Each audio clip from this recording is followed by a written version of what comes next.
అథ వ్యవస్థితాన్ దృష్ట్వా ధార్తరాష్ట్రాన్ కపిధ్వజః ప్రవృత్తే శస్త్ర సంపాతే ధనురుద్యమ్య పాండవః హృషీకేశం తదా వాక్యం ఇదమాహ మహీపతే సేనయోరుభయోర్మధ్యే రథం స్థాపయమేచ్యుత. హే అచ్యుత, ఇంతవరకు హే కృష్ణ, హే భగవన్, ఏమిటని అడిగినటువంటి అర్జునుడు, కృష్ణుడి యొక్క పాదాల దగ్గరికి వెళ్ళి కూర్చున్నటువంటి అర్జునుడు ఇప్పుడు రథంలో ఎక్కడుంటాడు తెలుసండి? అర్జునుడు రథంలో అర్జునుడి యొక్క పొజిషన్ ఎలా ఉంటుంది తెలుసా? రథాన్ని తోలేటువంటి శ్రీకృష్ణ పరమాత్మ, ఇది రథం, నేను అర్జునుడిని అయితే ఇలాగా నా ముందు సారథి క్రింద కూర్చుంటాడు. ఆ యుద్ధ రంగంలో ఎటు వెళ్ళాలో ఈ యోధుడు రథసారథికి చెప్పాలి అనంటే నోటితో చెప్తే వినపడదు. అన్ని గుర్రాలు, ఏనుగులు, మరణఘోష, ఈ కేకలు, అస్త్రశస్త్రాలు, ఈ కొట్లాటులు, వీటిల్లో శబ్దాల్లో వినపడదు. అందుకని ఆయన గాంధీవంతోటో లేకపోతే కాళ్ళతోటో ఆ కుడివైపు ఉన్నటువంటి నడుము మీద గోకితే రథాన్ని కుడివైపు తిప్పమని, ఎడంవైపు నడుము మీద తన ఎడంకాలతో గోకితే ఎడంవైపు తిప్పమని, లేదు రథాన్ని ఆపాలి అనంటే నడ్డి మీద ఒక్కసారి, ఆ వెన్నెముక మీద ఒక్కసారి గోకితే రథాన్ని ఆపమని నొక్కితే. అంటే కృష్ణుడి పాదాల దగ్గర కూర్చున్నందుకే శ్రీకృష్ణ పరమాత్మ అర్జునుడి పాదాల దగ్గర 18 రోజులు కూర్చుని సేవ చేశాడు. అది పరమాత్మ యొక్క గొప్పతనం. కానీ అర్జునుడు ఇవన్నీ మర్చిపోయాడు. నాకు కృష్ణుడు పరమాత్మగా రథసారథిగా వచ్చాడనేటువంటి విషయాన్ని మర్చిపోయాడు. అన్నిటినీ మర్చిపోయాడు. ఇప్పుడు నేను వేటాడేవాడిని, ఇవన్నీ నాకు ఆహారం. ఒక టీవీ రాజసం వచ్చేసింది, రాజసికత ఉట్టిపడిపోతుంది. అర్జునుడి ముఖం చూస్తేనండి పంచభూతాలు కూడా ఒక వికృత రూపాన్ని పొంది, ప్రళయ రూపాన్ని పొంది ఒకటే అయిపోతే ఎలా మనం తట్టుకోలేమో, అర్జునుడు కూడా ఉగ్గబెట్టుకున్నటువంటి వికృత స్వరూపంగా ప్రళయం, ఒక రుద్రుడు ఎలా ఉంటాడో, ఉగ్గబెట్టుకున్న రుద్రుడు ఎలా ఉంటాడో అలా ఉన్నాడట అర్జునుడు ఆ యుద్ధరంగంలో. ఇంకేం కనబడట్లేదు వాడికి. ఎందుకంటే ఆ రుద్రుణ్ణే కదా ఉపాసన చేశాడు 13 సంవత్సరాలు. ఆ ఈశ్వరుణ్ణే ఉపాసన చేశాడు. కృష్ణుడు ఉపదేశం చేస్తాడు ఈశ్వర ఉపాసన చేయమని. అప్పుడే అస్త్రశస్త్రాలన్నీ సంపాదిస్తాడు అర్జునుడు. ఆ శివుడు ఆవేశించున్నాడు ఇప్పుడు 13 సంవత్సరాల తపస్సు. యో యద్ ఉపాస్తే సతద్భవతి, ఎవడు దేన్ని ఉపాసిస్తాడో దాని స్వరూపాన్ని పొందుతాడు. ఆ రుద్రుణ్ణి ఉపాసన చేశాడు. ఆ రుద్రుడే వచ్చి కూర్చున్నాడు ఈరోజు. ఆ రుద్రంగా ఉన్నాడు అర్జునుడు, ఏం కనబడట్లేదు. కానీ పరమాత్ముని మర్చిపోకూడదు కదా. వెంటనే అన్నాడు, సేనయోరుభయోర్ మధ్యే రథం స్థాపయమేచ్యుత. హే అచ్యుత, ఓ డ్రైవర్, హే డ్రైవర్, మే రథం, నా రథాన్ని చూడండి.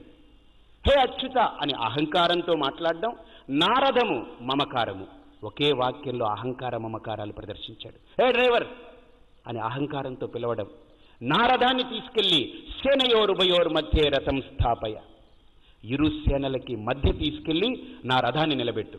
ఎందుకంటావా? నేను చూసుకోవాలి ఒకసారి, అసలు ఎవరెవరు వచ్చారో వాళ్ళందరిని ఒకసారి చూడాలనుంది, నా రథాన్ని తీసుకెళ్లి నిలబెట్టు అన్నాడు. కృష్ణుడు కూడా చిత్తమన్నాడు. నీ రథాన్ని తీసుకెళ్లి పెట్టాలి కదా, ఇరు సేనల మధ్య పెట్టాలి కదా. తప్పకుండా పెడతాను, కానీ గుర్తుపెట్టుకోండి, ఈ రథాన్ని తీసుకెళ్ళి శ్రీకృష్ణుడు పెట్టడం కీలకమైనటువంటి అంశం. ఇది ఎక్కడ పెడితే భగవద్గీత రావాలో అక్కడ పెట్టాడు.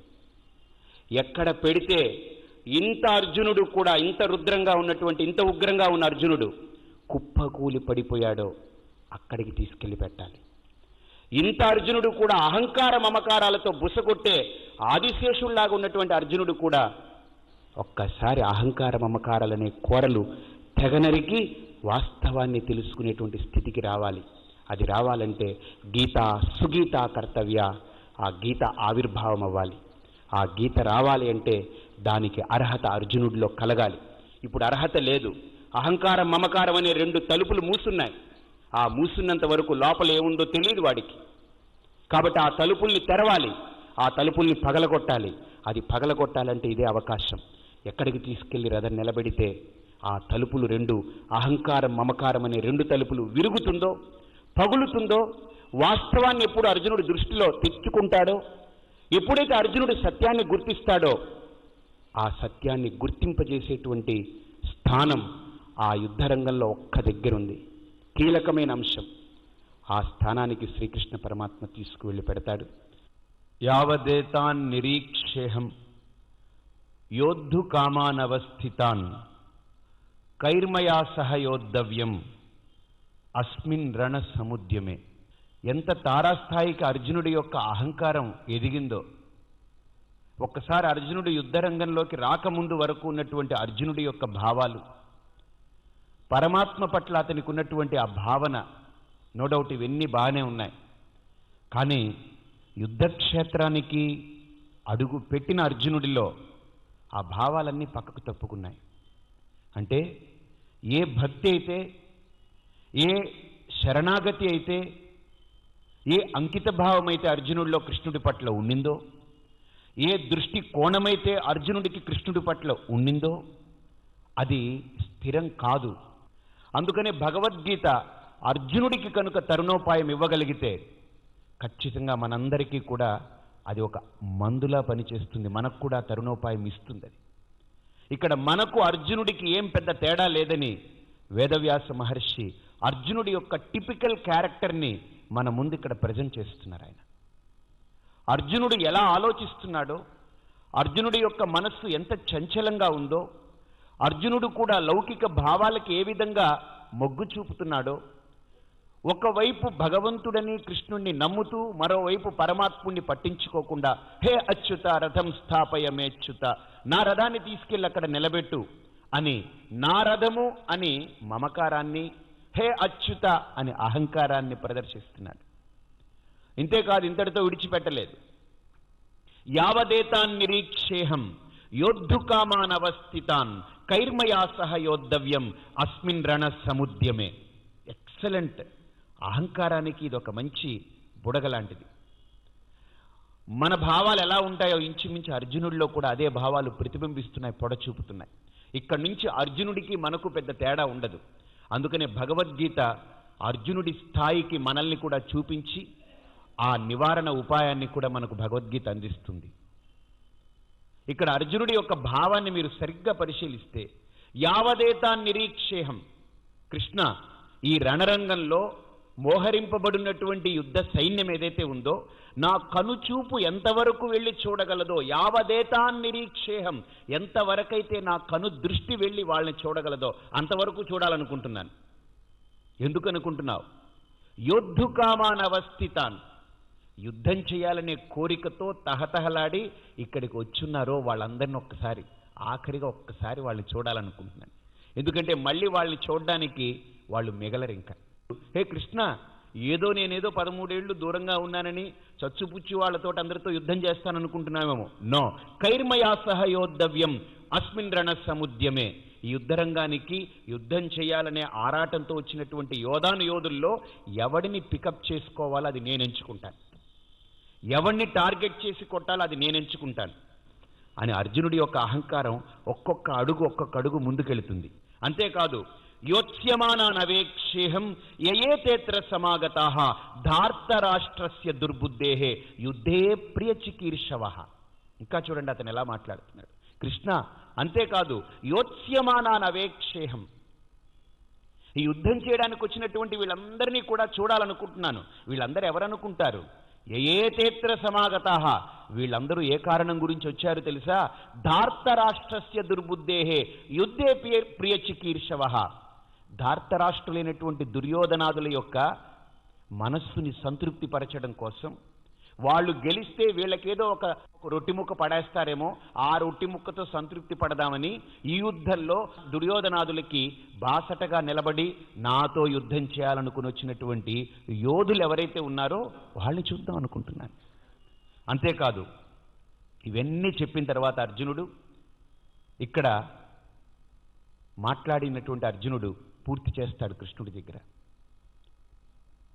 ఏవముక్త్వా హృషీకేశః గుడాకేశేన భారత సేనయోరుభయోర్మధ్యే స్థాపయిత్వా రథోత్తమం.